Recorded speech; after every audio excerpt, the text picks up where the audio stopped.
ଅଧା ପାଖାପାଖି ଗଣତି ସରିଲାଣି, ଅଧାରୁ ଅଧିକ ସରିଲାଣି। 26 ରାଉଣ୍ଡ ଗଣତି ହେବ ଏବଂ ନିଶ୍ଚିତ ଭାବରେ ଯେଉଁ ଟ୍ରେଣ୍ଡ ଅଛି ନୂଆପଡ଼ାବାସୀଙ୍କୁ ନିଶ୍ଚିତ ଭାବରେ ମୁଁ ଯେତେ ଧନ୍ୟବାଦ ଦେଲେ କମ୍ ହେବ।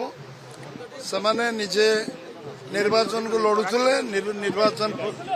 ନିର୍ବାଚନ ପ୍ରଚାର କରୁଥିଲେ ଏବଂ ସାଧାରଣ ଲୋକ ସେ ଅଞ୍ଚଳରେ ଗୋଟେ ପରିବର୍ତ୍ତନ ଚାହୁଁଥିଲେ, ଭାରତୀୟ ଜନତା ପାର୍ଟିକୁ ଦାୟିତ୍ୱ ଦେବାକୁ ଚାହୁଁଥିଲେ।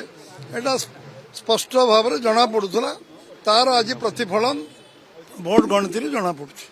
ଲୋକ ସମସ୍ତେ ଚାହୁଁଥିଲେ, ତେଣୁ ଯେତେ ଅଧିକ ହେଲେ ବି ଆଶ୍ଚର୍ଯ୍ୟ ହେବାର କିଛି ନାହିଁ। କାରଣ ଲୋକଙ୍କ ମତ ଥିଲା ଯେ ଆମେ 78 ବର୍ଷ ଭିତରେ ଯେଉଁ ମୌଳିକ ସମସ୍ୟାର ସମାଧାନ କରିପାରୁନୁ, ଆମେ ଭାରତୀୟ ଜନତା ପାର୍ଟିକୁ ଦେବୁ। କାରଣ କେନ୍ଦ୍ର ରାଜ୍ୟରେ ଭାରତୀୟ ଜନତା ପାର୍ଟି ସରକାର ଅଛି।